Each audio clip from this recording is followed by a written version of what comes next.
Assalamualaikum warahmatullahi wabarakatuh. Salam literasi. Bedas, bedaskan. Halo, saya Amarona Aulia Rahma, kelas 4 dari SDN Sekeperis 2.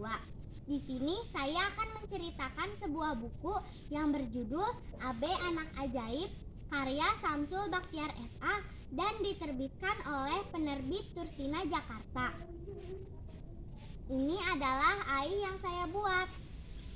Mari kita ungkap bersama. Dahulu kala sebelum ada kota-kota di Pulau Irian, hanya desa-desa kecil tempat sekelompok orang tinggal. Salah satu anggota puak yang bernama Ikai bertemu seorang gadis yang bernama Wia. Wia berasal dari puak lain. Puaknya sudah diserang dan orang tuanya sudah meninggal.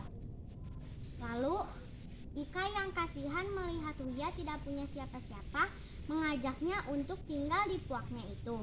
Dan akhirnya mereka pun menjadi suami istri. Beberapa bulan kemudian Wia hamil. Dan pada suatu hari dia menemukan pohon ubi.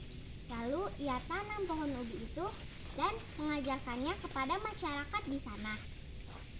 Lalu ia meminta kepada suaminya untuk memelihara babi, tetapi suaminya menolak karena leluhurnya tidak pernah mengajarkan hal itu. Akhirnya ia pergi sendirian ke hutan untuk mencari kayu bakar untuk kandang babinya. Tetapi ia tidak pernah melihat ataupun tidak pernah lihat cara membuat kandang babi. Tiba-tiba terlintas di pikirannya sebuah gambar kandang babi. Akhirnya dia membuat kandang babi itu dan ia pun mengajarkan kepada masyarakat di sana.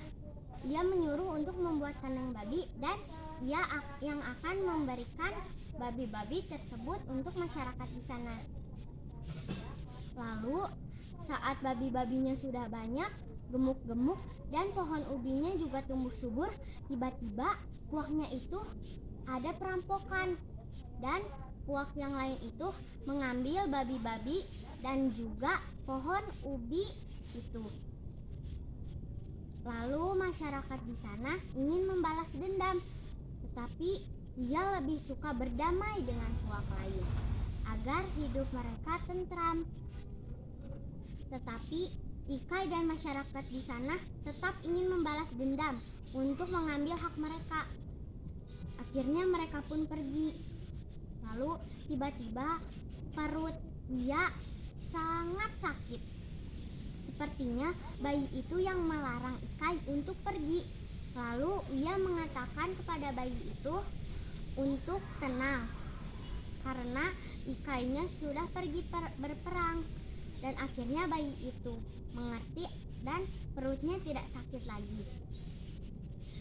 Wia pun beberapa hari cemas karena Ikai tidak pulang-pulang. Lalu pada suatu hari ia mendengar sorakan dari puaknya itu. Ternyata itu Ikai dan masyarakat di sana yang sudah selesai berperang. Tetapi Ikai dan masyarakat di sana belum puas. Ia tetap ingin mengambil hak orang lain yang ada di puak lain itu.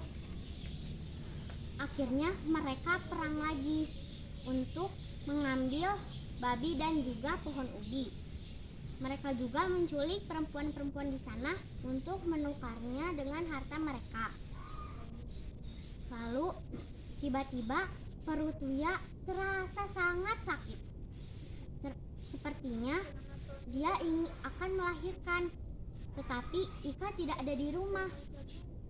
Dia menjerit kesakitan dan tetangga di sana ada yang mendengar jeritannya itu. Lalu tetangga itu membantu Wia untuk melahirkan dan akhirnya Wia pun berhasil melahirkan. Lalu tiba-tiba Ikai pulang dan masyarakat di sana juga. Lalu Wia lebih terkejut melihat Ikai karena kakinya sudah lumpuh terkena panah puak lain itu. Wia menangis karena Ikai tidak mau mendengarkan apa kata istrinya itu. Lalu tiba-tiba ada guncangan lagi dan kuaknya itu dirampok oleh kuak lain. Akhirnya Abe, Uya dan Ikai melarikan diri dengan seekor babi. Tetapi Uya tidak sadar pegangan anaknya itu terlepas. Sampai akhirnya babi itu kelelahan dan akhirnya Uya turun dari babi itu. Dia baru menyadari kalau Abe sudah tidak ada dan juga Ikai. Lalu Uya pun memanggil-manggil namanya. Ia memanggil dan terus berjalan di dalam hutan. Tiba-tiba ia bertemu dengan seekor buaya. Buaya itu mengatakan, "Ikutilah kupu-kupu yang bercahaya." Dan akhirnya Uya pun mengikuti kupu-kupu itu. Lalu akhirnya dia bertemu dengan suami dan anaknya, yaitu Abe dan Ikai. Nah, walaupun nama Abe sudah tidak ada, tetapi nama Abe itu abadi dan tempat itu dinamakan Abe Pura. Lalu kampung yang waktu itu diserang dinamakan Kampung Abe. Demikianlah cerita dari buku yang berjudul Abe Anak Ajaib. Hikmah yang kita dapat dari buku ini adalah selesaikanlah masalah dengan berdamai, ingat dan berdoa kepada Tuhan. Terima kasih. Wassalamualaikum warahmatullahi wabarakatuh.